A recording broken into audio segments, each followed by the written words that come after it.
Hi, I'm John Green. Welcome to my salon. Did you know that when I'm not hosting Mental Floss on YouTube, I have a hobby? I write books. It's just a thing I do in my spare time, but I even wrote like half of the quotes that have been attributed to me on Tumblr. Now, we all know that Justin Bieber fills his spare time by drag racing and Shia LaBeouf likes to plagiarize, but today I'm going to share with you the surprising hobbies of many well-known people.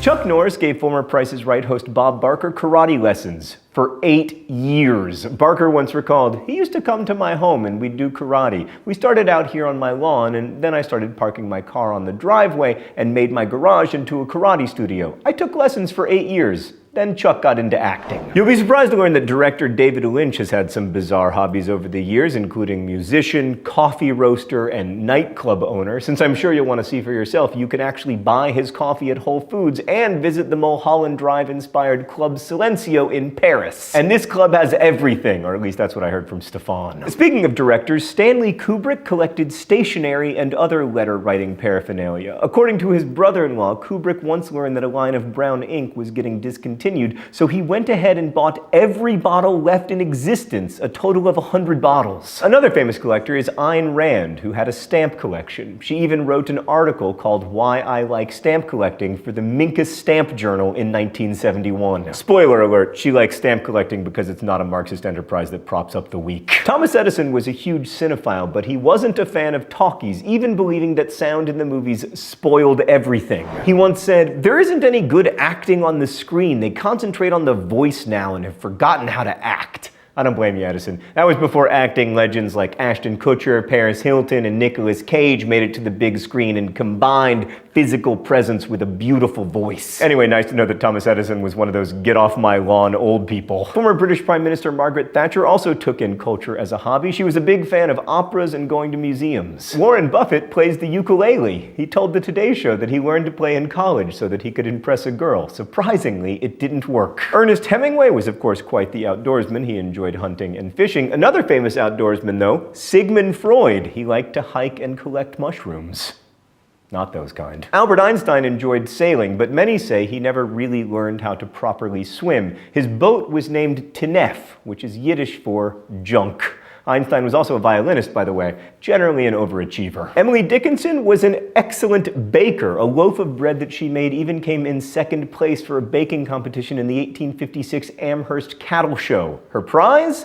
50 cents. A lot of famous people love golf, including Condoleezza Rice, Samuel L. Jackson, Dennis Quaid, Clint Eastwood, Morgan Freeman, Halle Berry, Michael Jordan, Barack Obama, and Bill Murray. Of course, we all know that another of Bill Murray's hobbies is getting arrested for drunk driving a golf cart. And yes, that is the third time that we've made that joke on this show, and I refuse to apologize. Speaking of sports, NFL running back Arian Foster likes to write poetry and raps in his spare time, and David Beckham fences with his pals Tom Cruise and Will Smith, and no, I am not making that up. Former Houston Rockets guard and the shortest player to be inducted into the Basketball Hall of Fame, Calvin Murphy, was a world-class baton twirler. Fellow Basketball Hall of Famer Kareem Abdul-Jabbar collects rugs, and current San Antonio Spurs player Tim Duncan likes going to Renaissance fairs and playing Dungeons and Dragons. A man after my own heart. Billionaire Richard Branson likes to kite surf. In fact, in 2013, he was part of a group that broke the Guinness World Record for largest parade of kite surfers. Speaking of billionaires, Steve Jobs grew up playing Bob Dylan songs on the guitar. We can actually partially thank Bob Dylan, who was a painter in his spare time for the record,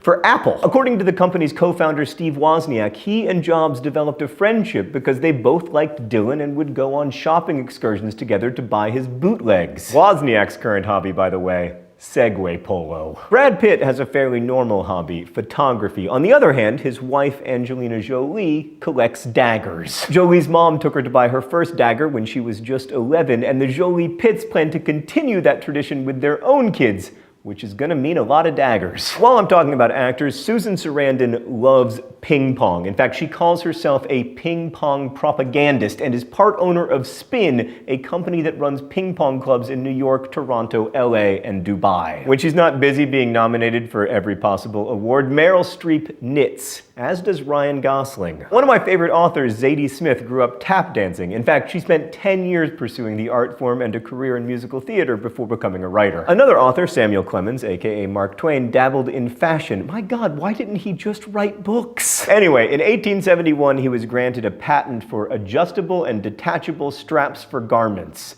better known now as suspenders. Off topic, but I've always believed that Schrute deep down is a suspenders guy. Oh my gosh, there's Mark Twain! No, wait, that's Albert Einstein. And while we're on the wall, Marie Curie and her husband Pierre, not pictured because he doesn't have a bobblehead. Anyway, they loved bicycling. For their honeymoon in 1895, they took a train to the coast of France and biked from town to town. And two other famous bicyclists from the 1890s were the Wright brothers. Orville Wright was even a champion bicyclist, which is why he ran a bike shop with Wilbur before, they created airplanes. Let's finish up by talking about some US presidents. George W. Bush likes to paint in his spare time. James Madison and Thomas Jefferson like to play chess against each other. The games allegedly lasted for over 4 hours. Jimmy Carter made his own wine, and as you'll remember from our beer episode, Jimmy Carter was also the president who legalized home brewing. Coincidence? Probably so. Anyway, he also made furniture. John Tyler played the violin. In fact, some sources even claim he wanted to be a concert violinist before he decided to study law. Finally, I returned to my salon to tell all of you young people out there that former President Bill Clinton also played an instrument, the saxophone. In fact, in 1992, when he was running for president, he went on the Arsenio Hall show and played Heartbreak Hotel on the saxophone, and I kid you not,